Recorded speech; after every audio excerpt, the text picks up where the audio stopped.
Survivor. I'm grateful to be alive. Death.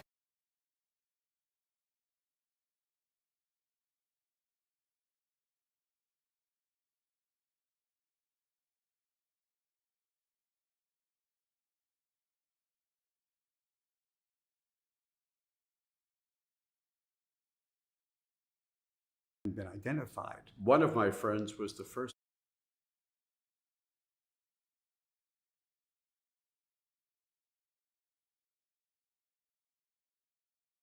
I am A long-term AIDS survivor. HIV survivor. I'm grateful to be alive. Definitely. Me too. very thankful. But it hasn't been easy. And it looks like it will be a bumpy road ahead. I've been HIV positive for About 21 years. 25 years. 25 years. We don't know what the effects are long term. We do not know. What is it taking these pills day after day after day? What's it doing to our bodies, our livers, our insides and everything? What's our head? What's going on with our head? What's going on with our physical? We don't know. In 1979, I joined the LA Men's Study. Just moved into New York in 1990. I was pursuing my degree in fashion merchandising. I was married. I had an 18-month-old child. It was like, hey, there's this gay cancer out there affecting gay men. That was what prompted my going to get tested. I was in Hawaii visiting my parents. And the test actually hadn't come out yet. The virus hadn't been identified. One of my friends was the first diagnosed case of AIDS in the city of Boston in 1982. I had moved from Kansas, where I was in school, to St. Louis and became involved with a man who was already infected. 1991, I was married to a white male. And 1992, we were pregnant. And then all of a sudden, the baby was sick.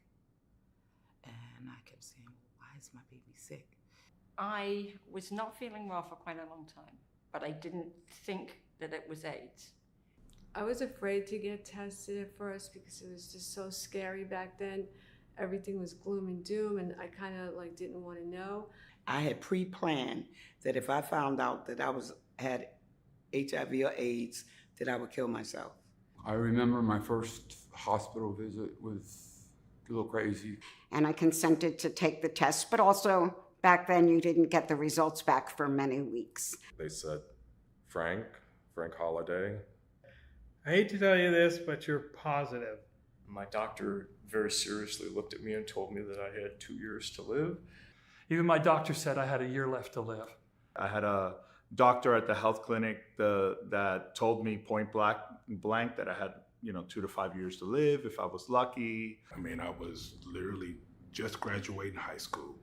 So it's a moment when everybody else is thinking about their career and their goals. I was planning for my funeral. I remember crossing the street to avoid talking to someone who was coming towards me because I was afraid of one more "have you heard?" Over 25 years. 26 years. 27 years? 27 years. Around 1985, first a close friend, then an ex-lover. And then finally they gave him an HIV test and they said he has AIDS. And I was like, what? Where did he get it from? So I started speaking to his father. Well, where did this come from? He said, oh, but he's had HIV for 3 years. I said, what? You mean to tell me he didn't disclose to me? He goes, no. He said, F them, let them all die. HIV killed my marriage. But I torpedoed it, actually. I was afraid of giving it to him. My 31-year marriage fell apart. Sex disappeared from my life. Intimacy went with it. I lost an enormous amount of friends. I do not invest in friendships anymore. It became too painful to be close to people. It's still somewhat difficult for me to make friends, or at least deep friends. I don't think any generation has lost so many people their age so young. I've had lovers die of AIDS. I've lost 148 friends, boyfriends, lovers. And I've not replaced them. To be quite honest, there's not a lot of people that I like. 27 years. 28 years. 29 years. 31 years. My first medication was AZT, which was a nightmare. I looked at him and said, look, everyone I know on AZT is in the hospital dying. It doesn't seem to be helping them. And it was brutal. It was absolutely fucking brutal. No other way to describe it. I've dealt with a lot of side effects. I have facial wasting. I also had wasting. I have HIV-related diffuse large B-cell lymphoma. I had been diagnosed with HIV-related chronic diarrhea. Along the way, I developed multiple cancers, and I was terrified because cancer does not run in my family, so we have no history of it. I mean, I had interferon, I had viblastin, which is when they, inject the lesions with radiation. About in the mid-90s, I finally got a AIDS-related non-Hodgkin's lymphoma. And I had continued fatigue every day, which I still have to this day. My heart runs on batteries. Heart disease, but certainly high triglycerides.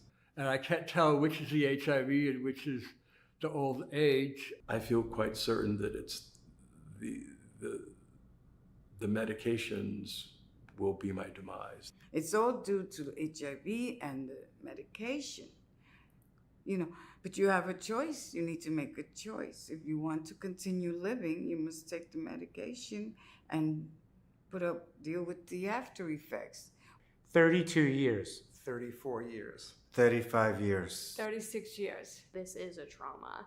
It's a collective trauma. It's like unique trauma to individuals. If you see HIV as something that lives in your body, that's just a part of you, and you accept it and you embrace it and say, okay, you're here, instead of seeing it as this antagonistic thing to fight, that it becomes a lot easier to just move on with things. Every advocacy moment that I do is for him. This is his life. This is how he's living through me. I mean, I'm lucky that I have my art. I still somehow can put all my emotional stuff into that. So long-term surviving sucks. And I am almost on the verge of hopelessness, which I very rarely am.